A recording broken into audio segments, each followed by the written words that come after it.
When the story you live and the story you tell yourself about your life come into alignment, that creates a brilliant resonance that allows energy and opportunity into your life. When the story you live and the story you tell yourself about your life are the same thing, opportunities open up. Why? Because it takes energy to lie to yourself.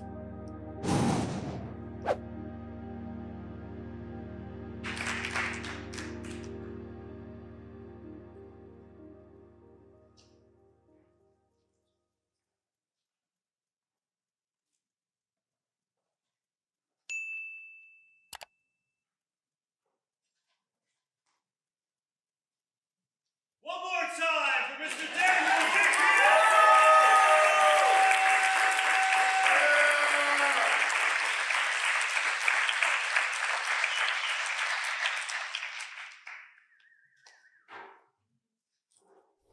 My friends, welcome to Wielding Power.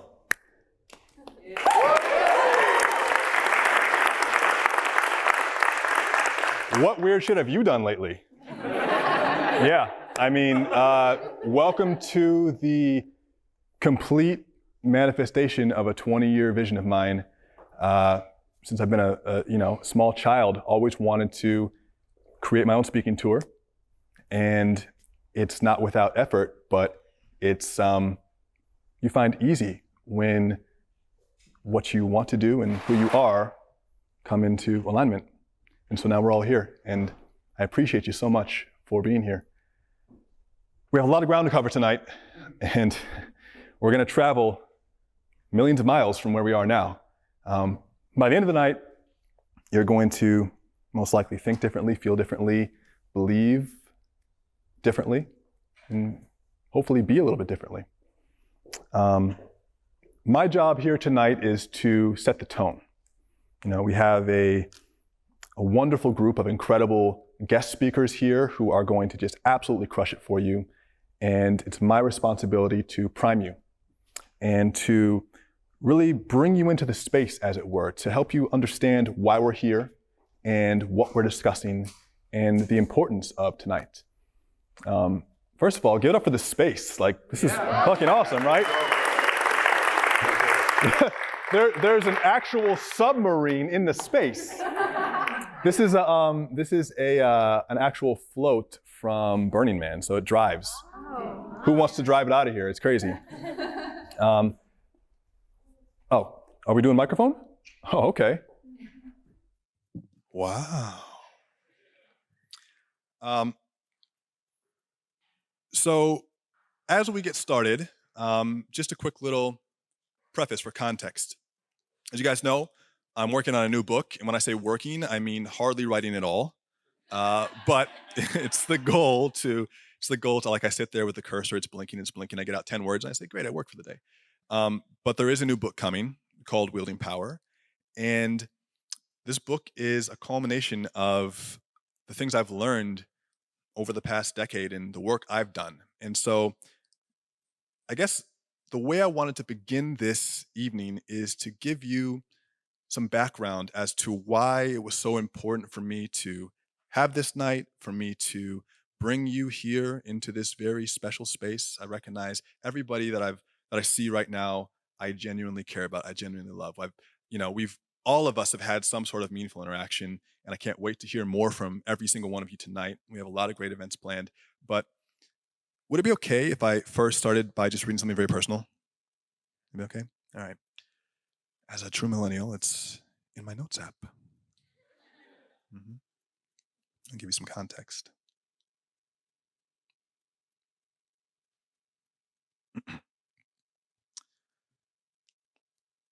I died in 2016. It was 10 p.m. and I was at my house getting ready for bed when I got the phone call.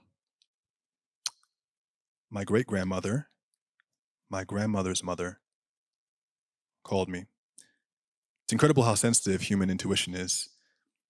The timbre of her voice, in the very first syllable of the very first word, communicated to me everything I needed to know before my brain could even begin to parse the information and turn the sounds into intelligible words. 4 words to be exact. Your grandmother died tonight. That was apocalypse. And there was absolutely no warning or sign or symptom to let us know she was going to pass. Now, this was the woman who helped raise me, herself a young woman when I was born. And I shut myself in the bathroom, and I felt myself crumble to the floor in a tide of deep and unrestrained emotion. And I felt my heart palpitate in my chest and stop as a searing pain ripped through my entire body. And I experienced the shell of my physical body crack open and become an empty husk as my soul exited like mortal mist from a gaping wound. And I died. Plain and simple. And this story isn't about what she meant to me, because she meant much more than I have time to or care to explain. And everybody has someone in their life who will evoke this type of feeling when they pass. That's a certainty. And I broke down over the next 18 months. Some will call it healing, but if you've ever been in an accident before, you know that some scars can heal ugly. Some injuries leave a permanent reminder of a specific moment or memory you want to forget, but you never will. So for instance, when I bend my elbow, I can very clearly remember the first time I got armbarred in a jiu-jitsu tournament. That fucker popped it right out of the socket. Still hurts. Can relate. Now, what I learned from that immeasurably treacherous experience was a very important calibration of my human instrument. See, before that, I thought I'd known pain, but I'd really only known sadness or frustration. I thought I'd known empathy, but I'd really only known sympathy. See, it's only through comparison that we have a reference point for any state. Summer creates the context for winter. Light creates reference for dark. Warmth gives us a framework for cold. And on the meta level, it's the space in between the stars that creates the reference point for the universe as a whole. It's the space between the tones that creates a song. This is easy to overlook, but it's the essence of existence. It's polarity. And this is the Tao. It's represented actually quite perfectly in the yin and the yang symbol, which of course is the masculine and the feminine, dark inside of light in its inverse. And my grandmother's death taught me the Tao because it was my first frame of reference from which to view the significance of life honestly. And during that time in which I was completely depleted, my identity was deleted. I tried to find it again, but I couldn't. And no matter what I did, I couldn't generate momentum within myself to engage with anything in a real way. I mean, I was breathing, but that was about it. For 2 years, I lived a forced existence, and I put myself on autopilot while I went inside to hide. I was a functional fragment of a self that no longer existed.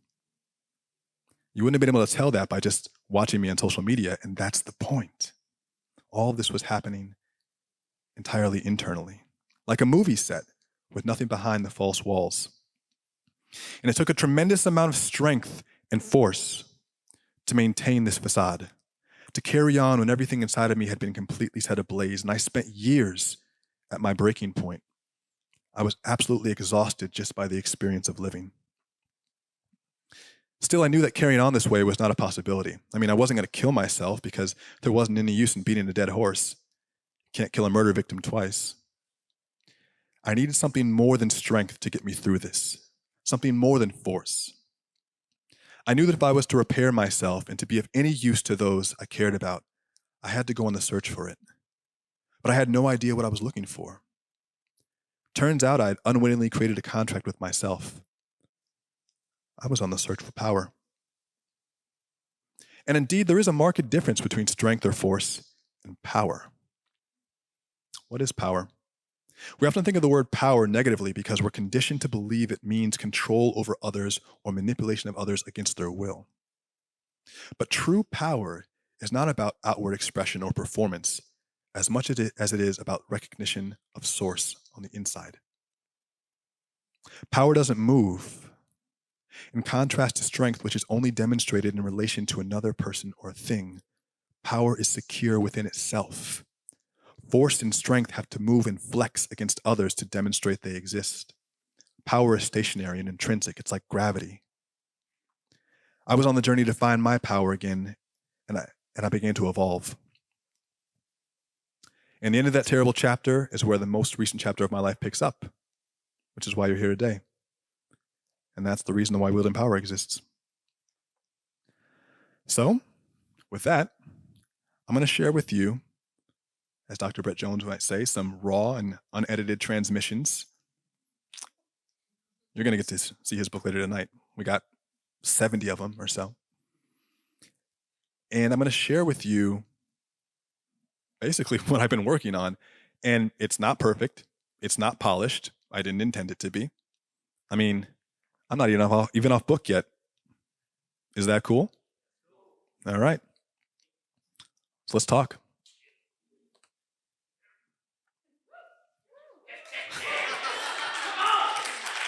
I mean, it's my fucking party.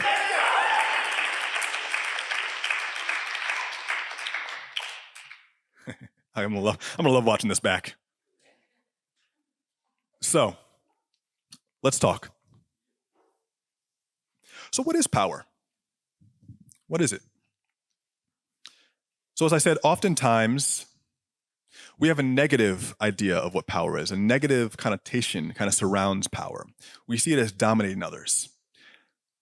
But let me posit this to you. Developing your power starts with identifying the things that keep you up at night. The things that you can't stop thinking about, that only you know are causing you pain, that only you know are causing you suffering, and confronting those things head on, because you know that those are your biggest opportunities to grow. And it's not easy. It is not easy. It's easy to become strong. Power is a different animal. Lao Tzu has a great quote. He says, knowing others is intelligence, knowing yourself, true wisdom. Mastering others is strength, mastering yourself, true power. The Tao is actually a great book if you haven't read it yet. It's just a collection of essentially Chinese proverbs. We think that it was collected by at least one person, but it was probably multiple. It's almost like Shakespeare, but ancient Chinese. Very, very useful in your journey. I recommend you pick it up. I think the best translation I've read is the Stephen Miller translation, so check that out if you can get it. Let's talk about power versus strength. Power is strength plus precision, strength plus control. Precision with your energy. Being strong is not enough, my friends. So you think about a martial artist, for instance. Maybe you think about Bruce Lee and you think about a big bodybuilder. Bodybuilder might be able to go in, lift a ton of weight, a huge demonstration of strength, and it's very impressive. But a martial artist, for instance, Bruce Lee, you can see he can stand in one place and organize his energy to create a 1-inch punch that knocks someone back on their feet. It's really the organization of your energy, your physical, mental, spiritual, emotional energy that creates power. Organized intent from a centered place. You think about sports and martial arts, physicality, it's always finding your stance first, coming into center, getting focused, and generating the power. How organized are you? It's worth thinking about. What does it mean to have true power? As you become more powerful, things in your life start to change. You begin to identify and create the circumstances that you want in your life quickly, right? You become less indecisive because you know what you want. And from a place of knowing, you're able to act. If you don't know what you want, you can't organize yourself in a way that's going to allow you to create the actions to go out and get it. You'll feel constantly like you're dispersing yourself, constantly like you're at a loss for what to do next. But you know what to do. Everyone here knows what to do next.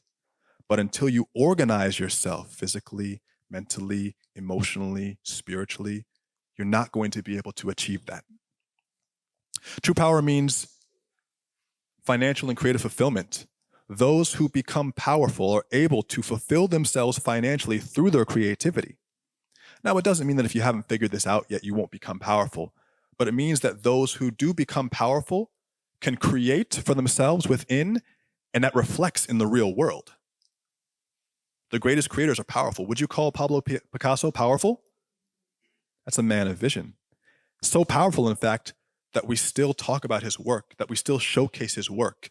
The greatest artists' work lives on because their creativity was so fulfilling that it reverberates through generations. True power means generosity, humility, fairness, equanimity towards others. I mean, again, jiu-jitsu is a great example. There are people that I roll with who are so powerful that they could literally take my life while they're doing their taxes without a second thought. They don't. That's humility. Power means balance and focus when you're uncertain. Many, many, many, many, many times in your life, you're not going to know what you should do next, or even yet, what's going to happen to you next. But as you develop your power, the need to know evaporates because you realize it's not about the external circumstances that happen to you. There will be things and challenges that come up that you don't anticipate, that you can't control, but what you control is in here. And from your seat of power, you move forward with the assuredness, with the security, with the strength to know that no matter what life throws at you, you're going to be okay. That's power. It doesn't mean that you're never scared. It means that you know you're going to make it. Bruce Lee has a great quote. He says, "Circumstances, what circumstances? I create circumstances." How many of us approach life with that approach? Power means the ability to overcome your fear of the past and the future because you're here now. How many of us are still running from things that we're scared of that already happened and we can't let go? Scared of the past? Does that make sense? Scared of the future? Does that make sense? You're here now. And from the seat of power, you're no longer caught up in the loop of thinking about things that happened or that will happen because you're here and the actions that you take are in alignment with what you desire, with what you're good at, with what you want, with what's best for you. And you step into that with confidence. And as you develop this power, you will, over time, eventually overcome your fear of death.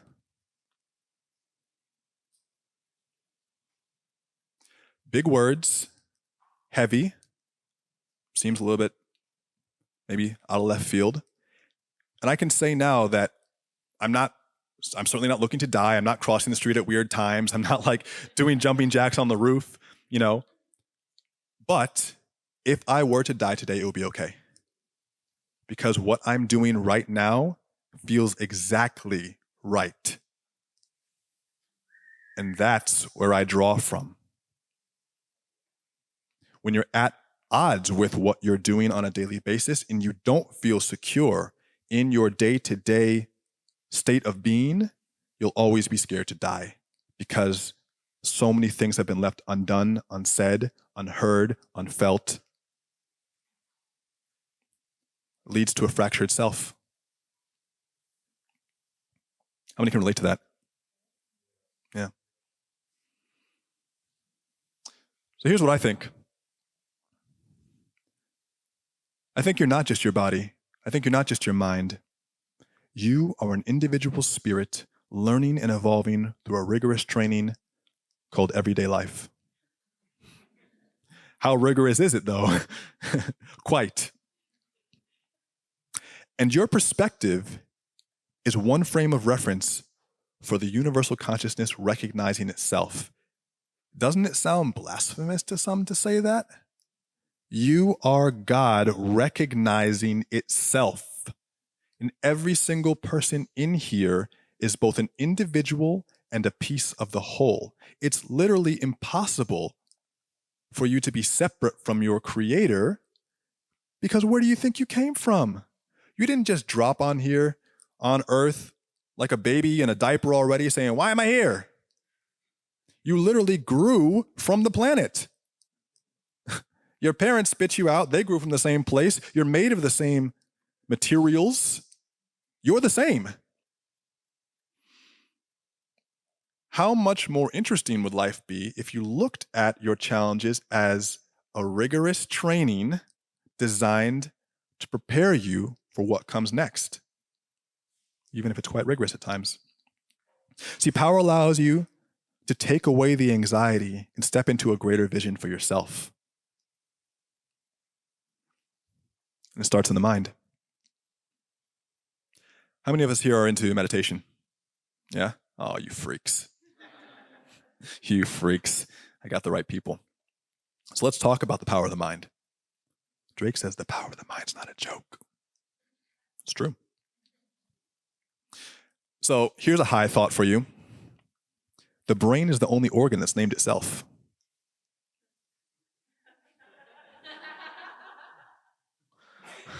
And it named every other organ. That's fucked up, right? Here's an interesting quote that I ran across.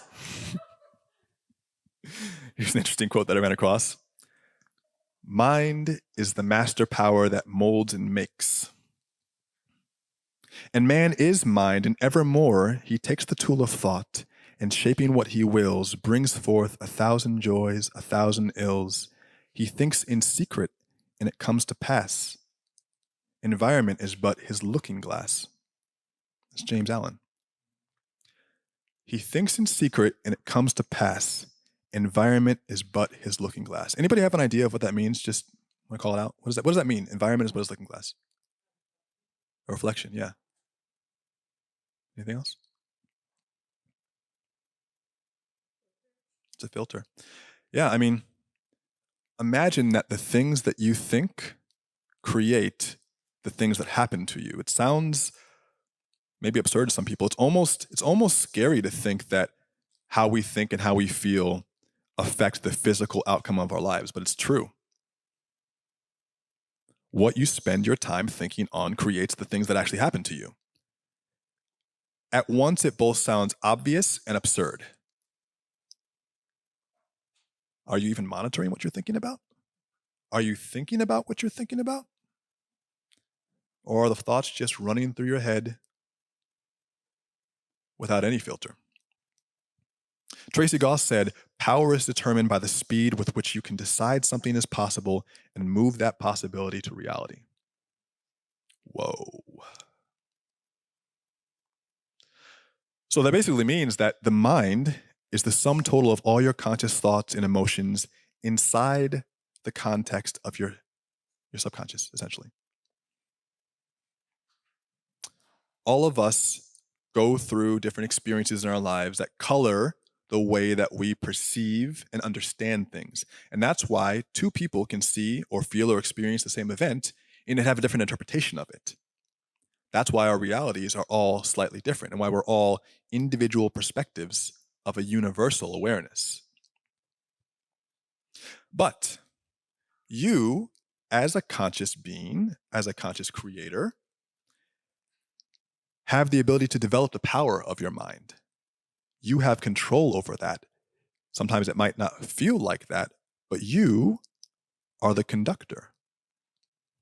And as you begin to develop the power of your mind, the invisible web of cause and effect, of action and reaction, of emotion and action become more clear. You start realizing why you're doing things. There are layers to this shit. There are levels to this shit. And once you think you peel back one layer of the onion, another one exposes itself. And you start to really understand why you do things. And that's when the light bulbs start clicking. And as you develop the power of your mind, you start to identify cycles and you catch yourself. You catch yourself and you realize how susceptible you are to false perceptions. Anybody at one point believe something and then learn that it wasn't true and understand how deeply they were caught in a lie? Yeah, happens all the time. And if you don't realize it, It just means that you haven't reached the level of awareness where you can see the things that aren't true in your life. As you develop the power of your mind, you're no longer afraid to prove yourself wrong when you get new information. Now, this is a very important part of learning to separate and differentiate from your ego. A lot of people will say you need to kill the ego, shed the ego. I think the ego has definitely its usefulness, its potential. There is benefit to it, and we need that. It's a part of us. But we have to be able to recognize when that's taking the driver's seat and when it's also giving us maybe a false perception of who we are and what we're capable of. Most of humanity walks around blind to our own addictions and afflictions. Now listen to this. If we can't diagnose ourselves, we can't prescribe the medicine. I'll say that again. If we can't diagnose ourselves, we can't prescribe the medicine and we can't heal. Every single person in here is their own healer. And if you can't diagnose what's going on up here, you won't be able to fix it. So there's a level of perception that needs to come into play where you can understand what's going on so that you can make the changes necessary. Self-awareness then leads to self-regulation. You can't regulate unless you know what's going on. It's like a thermostat. If you can't sense what temperature it is, you can't change the temperature. So tools for this, this is kind of what tonight's about. I'm giving you the hors d'oeuvres, the overview. But there are a lot of tools for this, meditation, breath work, plant medicine. Hard physical training is another great example of being able to unlock what's up here. When you push yourself to the limit physically, you will separate from the ego because you'll realize where you're lying to yourself. Morgan knows this. Push yourself. And as you start to become more aware, metacognition comes into play. Metacognition, thinking about what you're thinking about, which is the reason for meditation. Meditation, as you develop it as a practice, separates you from your emotions.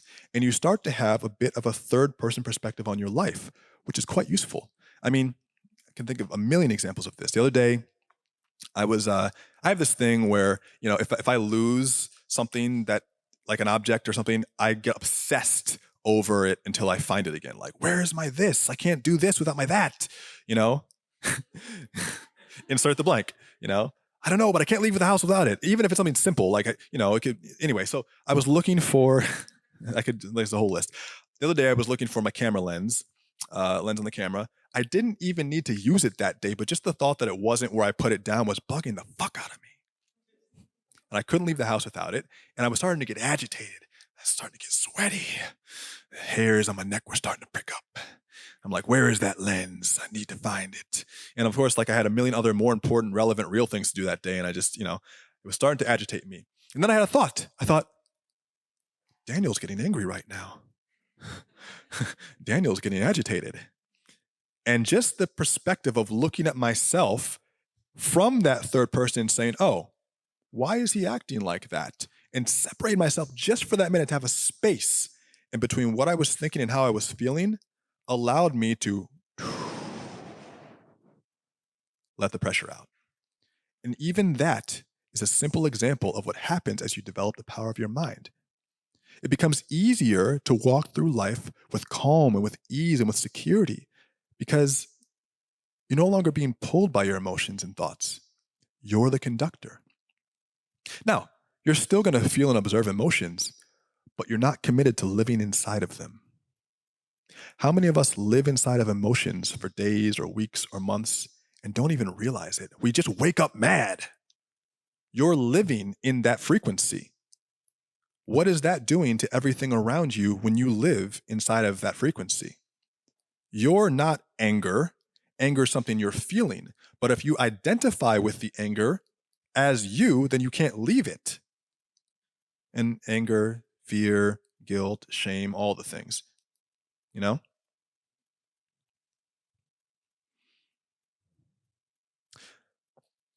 Take note of this. This is a quotable. I declare my own quotables, bitch. When the story you live and the story you tell yourself about your life come into alignment, that creates a brilliant resonance that allows energy and opportunity into your life. When the story you live and the story you tell yourself about your life are the same thing, opportunities open up. Why? Because it takes energy to lie to yourself. Ow! Damn! Snapping. So think about like this. I was talking to Sarah about this the other night. Think about, you're in the pool and you're having a good time and your friend throws you a beach ball and you hold it under the water. That's cool. Friend throws you another ball. You hold it under the water. That's cool. You can hold those down, but now your hands are full. Now, if they were to throw you another beach ball, now you're struggling. 3 beach balls, 4, 5, 6. Imagine these are the problems, the inconsistencies, the lies that you tell yourself. And as you go throughout your life, now you have 45 beach balls you're trying to hold under the water, and they keep popping up. It's not consistent. It takes energy. It's tiring. It's maddening. And that's what we're doing to ourselves when we don't match up what we say in our heads with what we do in the real world. And that, my friends, is what alignment really is. It's not a woo-woo thing where like, a meteor is going to hit your house and I'm in alignment now. No, it's you acting as you actually think about yourself. And of course, if you don't think highly of yourself, it's working on yourself to develop and improve that perspective so that the person you're being and the person that you feel that you are become the same. And when you free up the energy that's being consumed by the false perceptions of yourself, you have the energy to create a new identity. Ray Dalio talks about this. He talks about radical honesty, radical transparency. And in his context, he's talking about business. But why aren't we more honest with ourselves? What energy could we get back to create new opportunities if we stopped holding on to the things that didn't serve us? That's when the power starts to build. It takes strength to hold on to the lies. It takes power to come into alignment. You see the difference?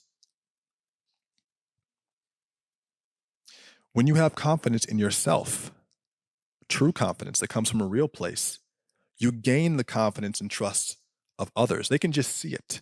They just know, right? And through that confidence in yourself, through the confidence that others give to you through that, that's where success comes. And we're not really talking about only money. I mean, we're entrepreneurs in here, that's great. But we're not just talking about monetary success. We're talking about success in your life. Feeling like you have a successful life. It starts in here, it radiates out there, and it creates all of this. It really kind of starts with this phrase that I've been saying a lot. It's one of my favorites. My word is law. When you consistently commit to something and you don't follow through with it, it subtly communicates to your subconscious that what you say is not important and that you're not going to do it. And it saps energy from you. And it makes it harder to do it the next time because you don't believe yourself. You put the gym on your calendar, you skip it every time. So when you put it on your calendar again, it's worthless. It's useless. Because you're not going to do it. And it only strokes your ego to put it on there because it feels like you're doing something, but you're not. My word is law. Let's say you're a smoker. Every month you say, I'm going to quit smoking, I'm going to quit smoking, I'm going to quit smoking, and you don't do it. It drains you of the energy to create that change because you're not following through and matching up your intention with the action. Here's what I say. If you smoke, just continue to smoke yourself absolutely stupid until you're ready to actually quit. Just keep smoking, and when you're actually ready to quit, draw the line and be done with it. Don't say you're going to do it, not do it. Say you're going to do it, not do it, over and over and over again to create that negative cycle. Just commit when you're ready. Because most of the time, the reason why we commit to things like that is, at first, at least just to please others. My family says I should quit. The National Board of Health says I should quit. YouTube says I should quit. Vegans say I should quit. Smoking's vegan, right? Right? But until you're ready, don't. And when you are, stop. How fucking simple is that? I should write a book on that. So, we're talking about developing power. We're talking about what it takes to develop the power of your mind. But I'll tell you this. There are things that stand in the way of us being able to fully develop that power. And these are called invisible structures. And this is really relevant to tonight because as we talk more about some of the transcendental and the metaphysical and the psychedelic and some of the weirder shit tonight, there are real barriers in the way to us becoming that biggest version of ourselves. And some of those things that we'll talk about tonight do help you to see these invisible structures more clearly, but you don't have to depend on the psychedelics to see your inconsistencies. You can begin to look at those things now and use these tools, the meditation, the breath work, the medicine, all the training to enhance your perception of those things and to accelerate your growth. But you don't need those things. You have what you need inside of you. So let's talk about what you're actually looking for in this mind field. Invisible structures that rule our lives. So invisible structures are mental and emotional structures that keep us focused on things outside of ourselves. Anyone have problems staying focused on things outside of ourselves? I know I do. And when we shed these structures, or at least recognize and realize them, we gain power. But how? How do we recognize them? First, identify them. There are three. The first, what are called paradigms. Paradigms are the broadest of the structures, and they deal with beliefs. They're pendulums. They're a little bit more specific, and they deal with our emotions. Then there are programs, and they're the most granular. They deal with our behaviors. Paradigms are basically cognitive frameworks of mutually held beliefs shared by a culture or a group of people. These are the invisible lines, the invisible box that we stay inside and never question. The line that we're afraid to cross, but sometimes don't even recognize that we're scared of. A lot of times these come up into our lives as should or should not, right? So for instance, what are some examples of should or should not? You should go to college. You should get married by 35. You should have a baby. You should buy a house. You shouldn't smoke. You shouldn't move from your hometown. Anyone recognize these in our lives, things we should and shouldn't do? A lot of times we don't question these things. And, the crazy thing about paradigms is that they're so thin sometimes. The line is so thin that we just don't even realize that they're happening. There's one paradigm. It's called the Universal Human Paradigm, the UHP. It's called a master paradigm. And this is the subtlest of subtexts in our lives that slips right in there and ingrains itself in every human's belief system. And the Universal Human Paradigm says this. It says that there's a way things should be. And when things are that way, everything's okay. All is right with the world. But when things aren't that way, there's something wrong with me. There's something wrong with them out there. There's something wrong with it, the situation that we're in. And of course, this belief system leads to a lot of suffering. So for instance, my grandmother shouldn't have died. I shouldn't have gotten cancer. I shouldn't have gotten a divorce. I should have been happier by 40. These are things that we believe that as part of the universal human paradigm, we believe must be true because there's a way things should be. And by playing into this game, it confines us to a very narrow view of the world where we only survive if things work out as they should. And so we're constantly in survival mode because things have to work out. And the UHP traps us in the known, and it denies us the impossible. When there's a way that things must happen, we can't generate new possibilities because we're stuck.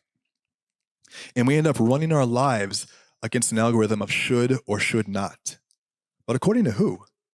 Should according to who? Who said that? Who said things should work out the way you think they should work out?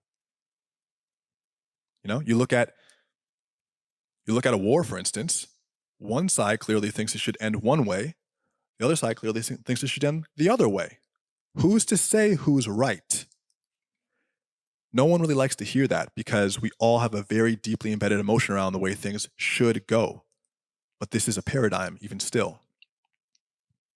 So how do you escape this paradigm? I mean, if it's all around us, if it's so ingrained in us, what do you do? 3 declarations. 3 declarations. The first declaration is, what's possible is what I say is possible. What's possible is what I say is possible. The second, I am the stand that I take. How many of us take a stand for ourselves? We have so many polarizing stances and stands for others or other organizations and other people, and we don't take a stand for ourselves. And this goes back to my word is law. If you don't take a stand for yourself, you can't create a new possibility because you fall over at the slightest chance of challenge or hurt or pain or fear. You just flop over and give into it. I am the stand I take. When you take a stand, that is who you are being. And it's the same thing as coming into alignment. When who you're being on the outside and who you're being on the inside connects, that creates possibility. You are the stand you take. Someone could say, I'm not racist, I just don't want black people in here. Well, if you don't want black people in here, then you are the stand you take. It's the same thing. See what I'm saying? The third declaration that you make is, there's no such thing as should or shouldn't. And this one hurts. It hurts because there are a lot of things that you don't feel should happen to you or you feel shouldn't have happened to you, and they have anyway. And you have to be okay with the fact that there's no way that situation was supposed to turn out for any situation. And once you internalize that and you really start to accept that, it doesn't always make loss or hardship easier, but it allows you to move more freely without constantly being stuck in the loop of how things should be. And that's the first invisible structure. That's the belief level. Those are paradigms. You starting to resonate with some of this stuff? Yeah?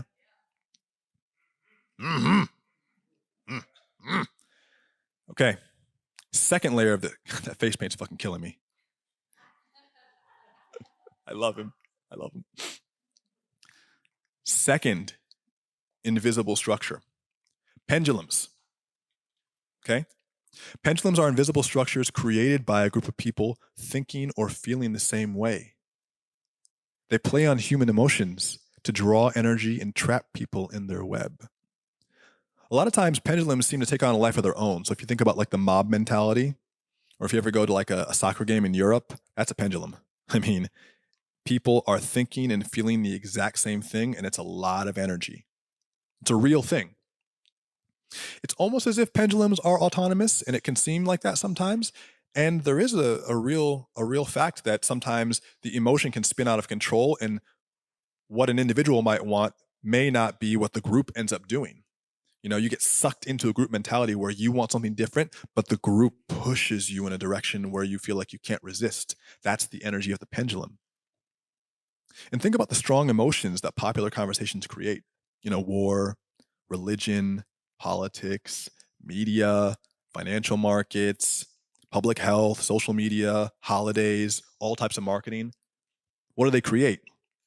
They create a lot of fear, anger, pride. This is almost like the 7 deadly sins. Okay. Greed, avarice, pride, sloth, anger, lust, envy.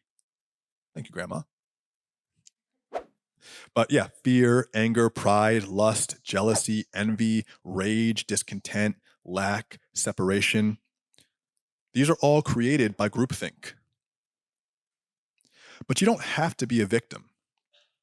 It's very hard to sometimes step outside of a pendulum and stand on your own. But it is possible. And one of my favorite examples of this is Muhammad Ali. In the 60s, when the Vietnam War, I almost said the Civil War, that was the 1860s. When the Vietnam War was at its peak, you guys know that Muhammad Ali was drafted and he declined to go. He was at the peak of his career.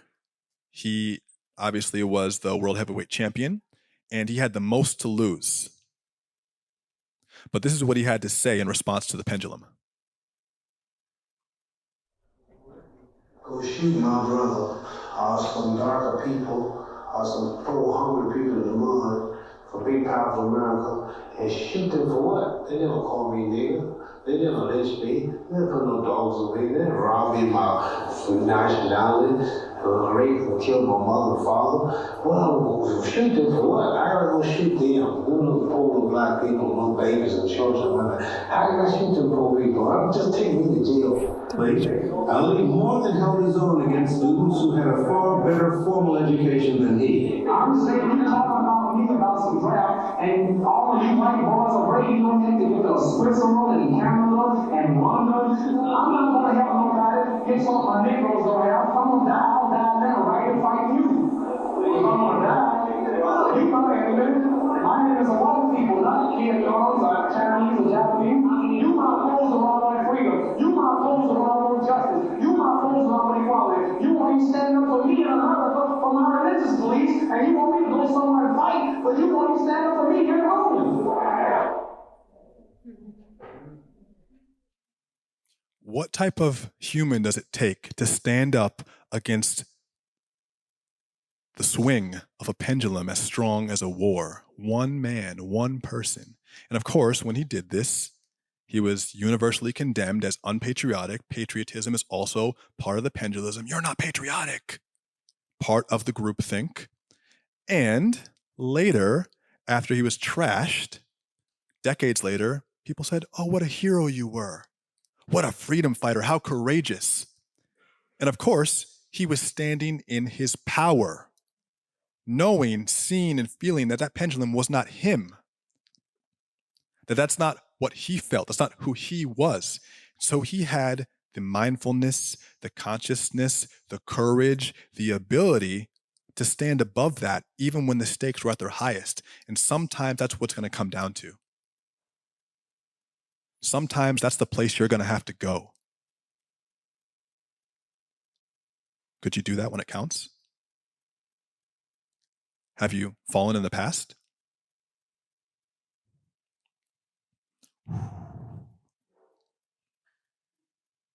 And for entrepreneurs, this is really important because self-direction is paramount, right? We can't be pulled in the direction of the average. We can't constantly be sinking to the lowest common denominator. We have to be self-sufficient. We have to be self-directed. We have to be independent. And there is a bright side. When you recognize the pendulum swinging, you can use it to your advantage. This is really the crux of marketing. When you see that popular emotion or sentiment is running in one direction, you can ethically take advantage of that by putting yourself in the front. That's how the greatest products are created. All the greatest products have a core of innovation and emotion inside of them. They're creative enough to catch the attention, and they're on the tip of an emotional wave, right? So when you realize these things are happening, you can put yourself in a position to win. But you have to be aware enough of these things first. And how do you stop the swing of the pendulum? What do you do? Well, one thing you can do is just step outside of it. This is why I don't watch neighborhood news anymore. I mean,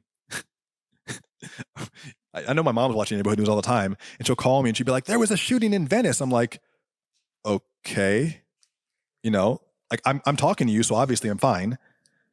Like, it wasn't me that was shot.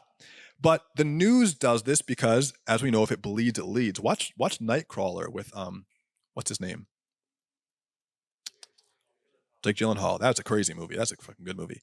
But if it bleeds, it leads. And these types of news outlets prey on our emotions to keep us engaged. There's a new health scare. Your kids are dying at 11. And then you stay up till 11 to watch it. And they're like, 3 kids died of, fluoride poisoning from a recalled can of Crest toothpaste. It's fine, until tomorrow. And these are the pendulums and the cycles that we stay stuck inside. And they create the feeling like we need to go take an action that isn't really us. And of course, there will be times when you can't stay outside the pendulum, when you will just be inside of it. And that's when you just have to remain vigilant and constantly ask yourself, is this me? Is what I'm feeling right now actually what I feel? Or is this just something that I've been told to feel, that I've been influenced to feel? And what do I actually want? And start to question more often the things that you actually want and that you actually feel. And so that's the second layer of these invisible structures. It starts with beliefs, it goes to emotions, and now programs. And these are the structures of control at the behavioral level. So basically, environment, stimuli, obligation. A lot of times these things sound like, whenever I blank, I blank. Whenever I wake up, I brush my teeth. Whenever I go to the gym, I listen to music. Those are all like benign ones. Or whenever I go out with friends, I smoke. Whenever I drive, I take this route. These are direct cause and effects relationships connected by the invisible thread of habit. So the way that we wake up in the morning, the fact that we're having the same meetings with often the same people. If you go and look through your text message threads, a lot of times we have the same 10 people that we're communicating with 90% of the time. Taking the same routes to work. This really trips me out when I think about the way that algorithms program us to live our lives in a certain way. I mean, it's beautiful in one way, but it's scary in other ways. I mean, because a lot of times we don't make active decisions on how we do things. We're literally adhering to a black box. Okay, so I'm married now. We met on OkCupid. That was 10 years ago. And I put in search criteria and it populated a group of women, and then from that I selected a few, and you selected me. I don't know how, I forget. but it populated a certain number within a certain radius, and that was the selection. And if I typed in a slightly different criteria or checked a slightly different box, I would have gotten different results. And these are programs, these are algorithms that we're constantly following. These are patterns that we're in. And of course, we have then the same response to those same stimuli. And here's the thing. We've invested meaning into these programs to justify and continue operating within them. So these are like perceived obligations, So for instance, I can't really quit drinking alcohol because I always relax on the weekend with my friends, and that's just what we do. Or whenever I come home from work, I'm exhausted and I, turn on the TV and I have a bag of Doritos, and that's just what I do. These are perceived obligations, perceived identity. These are programs and habits that we deeply ingrain. So to take back the power from these programs, to change our behaviors, first we have to start looking at them. Where are there stagnant patterns in your life? And it really makes sense that we're creating the same results because we're addicted to taking the same actions. And we're addicted to the results of those actions. We are addicted to the way that things have always gone because it proves us that we're right, even if those results aren't good. We're addicted to the way things have always gone because it proves us right. And that makes us feel good. It makes our ego feel good. And so we're stuck in a loop. Now check if you get this. You can be addicted to something you don't like or that doesn't serve you. You can be doing something that you actively don't like and still be addicted to it. And that is the definition of a program. So you need to recognize these things. You need to wake up. So it starts with awareness. And then it becomes creating positive programs, because programming, just like a computer, can be used to our benefit. And how do we do that? Charles Duhigg has a great framework for this. If you read his book, Power of Habit, it starts with cue, routine, reward. A cue is something that sparks your brain, that alerts you that you're going to create the habit. The routine is the habit itself, and the reward is something that you give yourself to solidify that loop. So the example he uses in the book is you want to go running every day. The cue is you wake up and you have your running shoes and your running shorts by the end of the bed. So you can't pass those without seeing them, and it cues you, oh yeah, I have to run. You feel dumb if you pass that. You've already laid it out for yourself the night before. So you put that on. You do the routine, You do the habit of whatever the run is. And in the book, he gives an example of rewarding himself with a small piece of dark chocolate. And it's not about eating the chocolate. It's about getting the dopamine hit that solidifies the loop of, I had something I wanted to do. I did the routine. Here's the reward. And it solidifies that loop. You know, if you want to go to the gym more often, one loop that I was trying out that worked really well was I said, you know, I need to go to the gym more often, but I don't really feel like working out right now. I feel lazy. So I made a deal with myself that I was only going to go to the gym and just scan my card. And that would be the routine. I would go there and I said, you don't have to work out. Just go there, scan your card. And if you don't feel like working out, you can leave. But if you go to the gym and you scan your card and you don't work out, you feel dumb.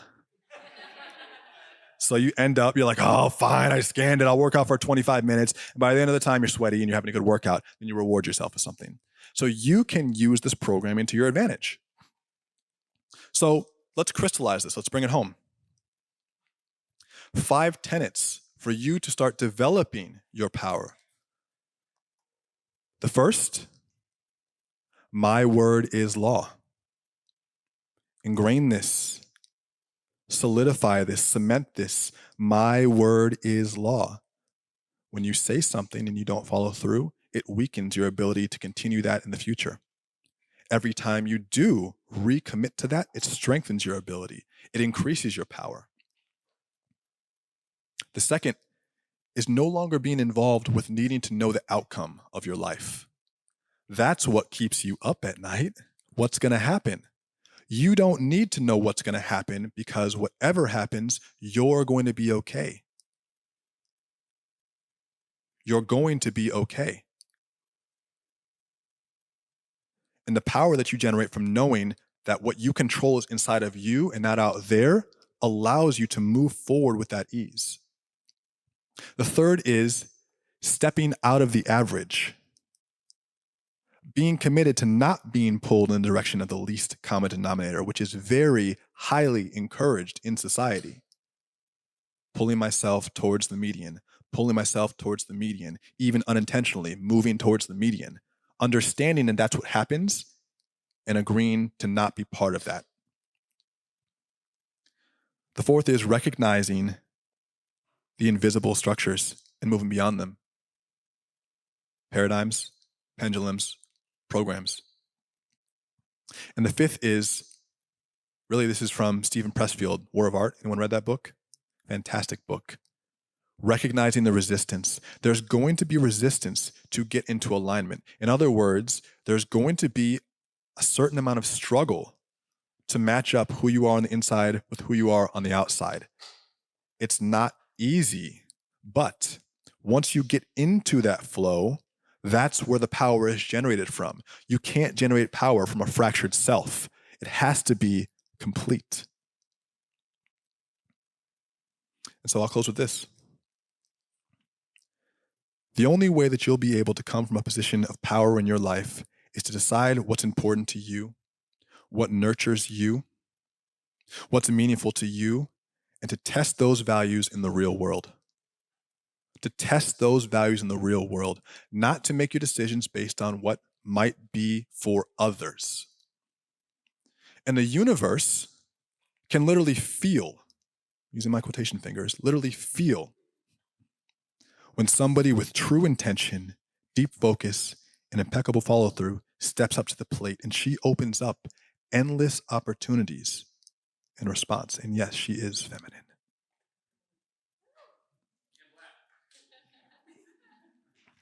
And in saying that, the future is not a fixed destination in time that you're moving towards, but a fluid and dynamic series of events that moves towards you at the speed of your intention. Now that's a paradigm shift. So the only question remains is, are you ready to wield your power?